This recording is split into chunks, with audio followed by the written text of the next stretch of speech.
हमने देखा था कि गोकू ने डीमन किंग को फाइनली हरा दिया था, पर तभी अजुना आती है और वो बिल्कुल भी खुश नहीं थी कि किस तरह अकुनो ने उसे धोखा दिया और उनकी प्राइड को पूरी तरह मिट्टी में मिला दिया। उधर किसी में भी इतनी हिम्मत नहीं थी कि वो अजुनो से लड़ सके, सिवाय एक के। गोकू उन सबसे पीछे हटने के लिए बोलता है और वो कहता है कि इसे मैं अकेले ही संभालूंगा क्योंकि अभी कोई भी सही हालत में नहीं है। और वो दोनों लड़ना शुरू कर देते हैं। शुरू में तो अजुना उस पर भारी पड़ रही थी और वो एक पंच पे ही उसे बहुत दूर जाके गिरा देती है। सबको लग रहा था कि अब गोकू मर चुका है, पर उसे एक खरोच तक नहीं आई थी। अजुनो थोड़ा इम्प्रेस्ड होती है क्योंकि आज तक कोई भी इस अटैक से नहीं बच पाया था, पर तुमने ये करके दिखा दिया। फिर निन बताती है कि शायद वो डीमन रेज का यूज कर रहा है, इसीलिए वो अजुनो के सामने टिक गया। पर डीमन किंग थोड़ा टेंशन में आके बोलते हैं कि डीमन रेज उसे रोकने के लिए काफी नहीं है, क्योंकि जब मैं डीमन रेज के साथ उससे लड़ा था तब उसने मुझे एक पंच में ही हरा दिया था और मैं कई सालों तक उठा भी नहीं था। तो गोकू बस डीमन रेज का नहीं, वो किसी और टेक्निक का भी यूज कर रहा है। और जो मैं सोच रहा हूँ, अगर ये वही है तो शायद हम जीत सकते हैं। अजुनो को भी रियलाइज हो जाता है कि उसने सुप्रीम गॉड के साथ डील कर ली है,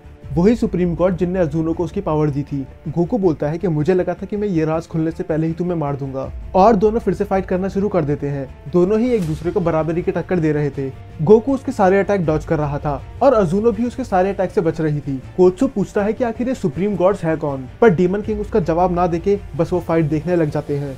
दोनों ही एक दूसरे को बराबरी की टक्कर दे रहे थे, पर अजुनो एक गंदी चाल चलती है। वो एक इल्यूजन टेक्निक का यूज करती है जिससे बाकी सब लोगों को गोकू की जगह जिनसे सबसे ज्यादा वो हेट करते हैं वो दिखने लग जाते हैं और इसके बाद सभी गोकू के दोस्त उस पर अटैक करने लग जाते हैं। पर अकुनो को समझ में आ जाता है कि यहाँ कुछ गड़बड़ है, क्योंकि उसे दो अजुनो दिखाई दे रही थी और गोकू बचने के अलावा कुछ नहीं कर सकता था, क्योंकि वो अपने दोस्तों को नुकसान नहीं पहुंचाना चाहता। और अजुनो ये सब देख के हंस रही होती है, क्योंकि उसे पता है कि गोकू अपने दोस्तों को नुकसान नहीं पहुंचाएगा, पर उसके दोस्त उसे जिंदा नहीं छोड़ेंगे। गोकू ने बहुत समझाने की कोशिश करता है, पर कोई भी नहीं सुनता। यहाँ तक कि कोत्सु गोकू का हाथ तक तोड़ देता है। डीमन रेज टेक्निक होने के बाद भी वो उनके अटैक डॉज नहीं कर पा रहा था, क्योंकि वो पहले से ही बहुत थका हुआ था। गोकू सोचता है कि मेरे पास बस दो ही रास्ते हैं, या तो मैं इन्हें अपने हाथों से मार दूं या फिर मैं इनके हाथों से मर जाऊं। पर गोकू इन दोनों में से कुछ भी नहीं कर सकता था और ये बात उसे भी पता थी कि अब उसके पास ज्यादा पावर नहीं बची हुई है, इसीलिए वो अपना फेट एक्सेप्ट कर लेता है और वो तैयार हो जाता है अपने दोस्तों के हाथों से मरने के लिए। पर तभी सब रुक के अचानक से गोकू को देखने लग जाते हैं और वो उससे पूछते हैं कि तुम्हारी ऐसी हालत कैसी हुई। अजुनो को यकीन नहीं आ रहा था कि उसका कर्ज ब्रेक कैसे हो गया, पर तभी उसे रियलाइज होता है कि ये अकुनो के अलावा और कोई नहीं कर सकता और हमें दिखाया जाता है कि ये कर्ज अकुनो ने ब्रेक करा था। और वो बोलती है कि सबसे बड़ी मुसीबत तुम ही हो, तो मैं सबसे पहले तुम्हें ही मारूंगी।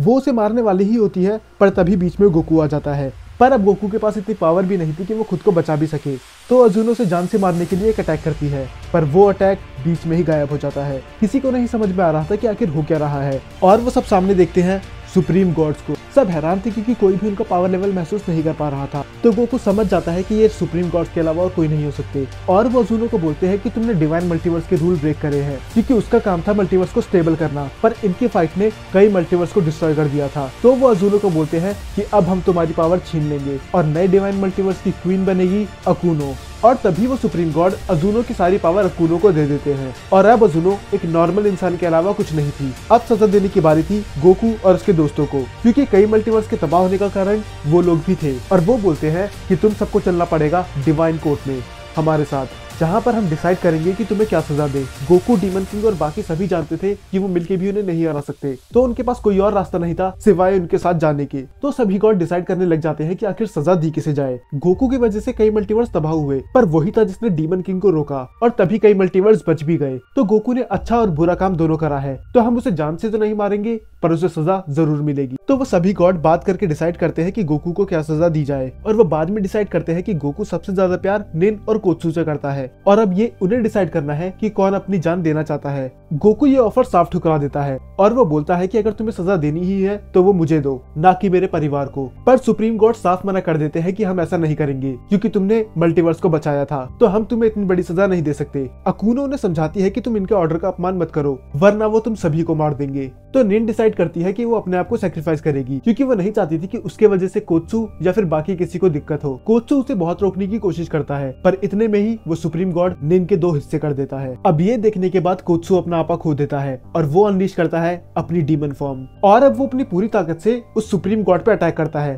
और वो एक ही बार में उसे जान से मार देता है। अब सभी लोग जानते थे कि पीछे हटने का कोई सवाल पैदा नहीं होता, क्योंकि ये अब हमें वैसे ही मार देंगे। तो अकुनो भी डिसाइड करती है अपने आप को सेक्रीफाइस करने का, और वो अपनी सारी पावर गोकू को दे देती है। और एक सेयन होने की वजह से जब वो पावर गोकू को मिलती है तो वो 1000 गुना ज्यादा बढ़ जाती है। तो अब ऐसी जंग शुरू हो चुकी थी जिसमें तबाही के अलावा और कुछ नहीं मिलेगा। पर तभी टोवा वहाँ से भाग जाती है, पर गोकू उस पर गुस्सा नहीं होता, क्योंकि वो जानता था कि उसमें उसकी कुछ गलती नहीं थी। उसे हमने अपने मतलब के लिए घसीटा, और वैसे भी वो हमारी ज्यादा मदद नहीं कर पाती। डीमन किंग अपनी टेक्निक से कोत्सू और गोकू को लगातार हील कर रहे थे, क्योंकि उनमें भी इतनी पावर नहीं थी कि वो उनसे लड़ सके। सुप्रीम गॉड को समझ में नहीं आ रहा था कि आखिर इस बच्चे में इतनी पावर है कैसे, क्योंकि उन्हें नहीं पता था कि वो एक हाफ डीमन और एक हाफ सेयन है। और अपनी मॉम को अपनी आंखों के सामने मरते हुए देख उसने सारी लिमिट्स क्रॉस कर दी।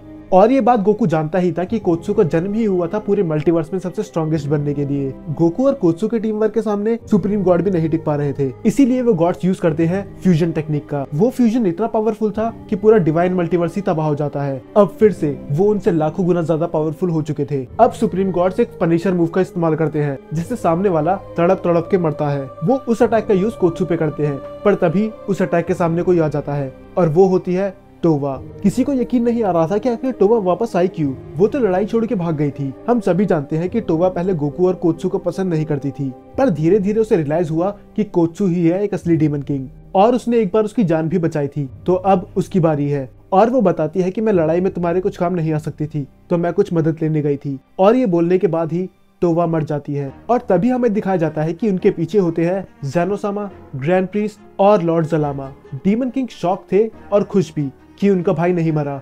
लॉर्ड ज़लामा बताते हैं कि टोवा ने हमें सब कुछ बता दिया है, और अगर हमने इन सुप्रीम गॉड्स को नहीं रोका तो ये हमारे मल्टीवर्स को खत्म कर देंगे। ये बोलने के बाद लॉर्ड ज़लामा डीमन किंग को एक पोटारो इयररिंग देते हैं, और वो बताते हैं कि अगर हमें इसे हराना है तो हमें भी फ्यूजन करना होगा। और डीमन किंग बिना कुछ ज्यादा सोचे समझे वो पोटारो इयररिंग्स पहन लेते हैं, और ज़ेनोसामा और ग्रैंड प्रीस्ट अपनी सारी पावर गोकू को दे देते हैं, क्योंकि वो दोनों लड़ाई में कुछ खास मदद नहीं कर पाते। पर अभी भी सुप्रीम गॉड्स उनसे ज्यादा पावरफुल थे, तो वो गोकू को बहुत बुरी तरह मार के एक कोने में फेंक देते हैं। और अब बारी थी ग्रैंड प्रीस्ट और ज़लामा के फ्यूजन की, और सुप्रीम गॉड उनका भी एक हाथ उखाड़ देते हैं, और उसके बाद वो अपनी तलवार कोत्सू के सीने के आर पार कर देते हैं। और ये गोकू से बिल्कुल भी सहा नहीं जाता, क्योंकि इतने सालों के बाद उसे एक परिवार मिला था, और वो भी धीरे धीरे खत्म हो गया। तो वो कोत्सू को ऐसे मरते हुए नहीं देख सकता था, तो वो अपनी सारी रेज अनलीश करता है और बन जाता है सुपर सेयन इन्फिनिटी। उसकी रोशनी इतनी तेज थी कि सुप्रीम डीमंस को दिखाई देना बंद हो जाता है, और तभी गोकू तैयार करता है एक स्पिरिट बॉम्ब। तो कोत्सू और डीमन किंग और ज़लामा का फ्यूजन गोकू को अपनी सारी पावर दे देते हैं, और ये स्पिरिट बॉम्ब कई मल्टीवर्स से भी बड़ा था। सुप्रीम गॉड्स अपने सारे अटैक कर देते हैं,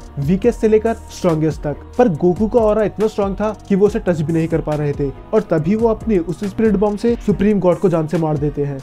और ये स्पिरिट बॉम्ब इतना पावरफुल था कि डिवाइन मल्टीवर्स, डीमन मल्टीवर्स और हमारा ओरिजिनल मल्टीवर्स तीनों ही तबाह हो जाते हैं। और अब पूरे मल्टीवर्स में बस 4 ही लोग बचे थे, गोकू, कोत्सू, डीमन किंग और लॉर्ड ज़लामा। और कोत्सू भी धीरे धीरे मर रहा होता है, और गोकू को रियलाइज होता है कि उसके जीतने का भी कुछ फायदा नहीं हुआ। वो पूरा मल्टीवर्स तो डिस्ट्रॉय कर ही चुका है, पर अब उसका खुद का बेटा, जिसे बचाने के लिए उसने ये सब करा था, वो अब मर रहा है। लॉर्ड ज़लामा बताते हैं कि मैं पास्ट में जाके ये सब सही कर सकता हूँ, और तुम वो लाइफ जी सकते हो जो तुम्हें जीनी चाहिए थी। पर इसके बाद कोत्सू का नामो निशान ही मिट जाएगा, क्योंकि ना तो तुम कभी नींद से मिल पाओगे और ना ही ये पैदा होगा। गोकू साफ मना कर देता है, क्योंकि वो नहीं चाहता था कि वो कोत्सू को खोए, पर कोत्सू उसे समझाता है कि अगर उन्होंने ऐसा नहीं करा तो वो वैसे ही मर जाएगा, और मैं नहीं चाहता कि मेरे वजह से आप और पूरा मल्टीवर्स ये भुगते। और दिखाया जाता है कि लॉर्ड ज़लामा पास्ट में जा चुके हैं। तभी गोकू कोत्सू को अपना लास्ट हक देता है, और वो पूरा यूनिवर्स ही मिट जाता है। फिर हमें दिखाया जाता है कि लॉर्ड ज़लामा उस मीटिंग पे टेलीपोर्ट हुए थे जहाँ पर ये सब प्लान बनाया गया था कि वो गोकू को टाइम चैम्बर में लॉक करेंगे, और वो सभी हैरान थे कि लॉर्ड ज़लामा यहाँ क्या कर रहे हैं। पर इससे पहले वो कुछ बोलते, वो सभी गॉड्स को जान से मार देते हैं। और ये काम लॉर्ड ज़लामा ने करा था, तो ग्रैंड प्रीस्ट और ज़ेनोसामा की भी हिम्मत नहीं होती कि उन पे सवाल उठा सके। और हमें दिखाया जाता है कि गोकू अपने घर पे उठता है। अब उसकी याददाश्त जा चुकी थी, क्योंकि लॉर्ड ज़लामा ने सभी गॉड्स को मार दिया, और वो टाइम चैम्बर में कभी लॉक हुआ ही नहीं। पर फिर भी गोकू को अंदर से ऐसा महसूस हो रहा था जैसे उसने बहुत कुछ खो दिया है, और सभी लोग अपनी लाइफ में खुश थे। गोकू को उसका परिवार मिल गया था, डीमन किंग निन को डीमन क्वीन बना देते हैं, और ग्रैंड प्रीस्ट नए गॉड ऑफ डिस्ट्रक्शन चुन लेते हैं। सबको अपनी हैप्पी एंडिंग मिल चुकी थी, सिवाय कोत्सू के, क्योंकि वो कभी पैदा ही नहीं हुआ। पर मुझे नहीं लगता कि उसे इस बात का रिग्रेट होता, क्योंकि इसी के लिए उसने खुद को सैक्रिफाइस करा था। तो ये था what if Goku became evil का लास्ट एपिसोड। और अगर आपको इसके बाकी पार्ट्स देखने हैं तो आप इस प्लेलिस्ट में जाके देख सकते हैं।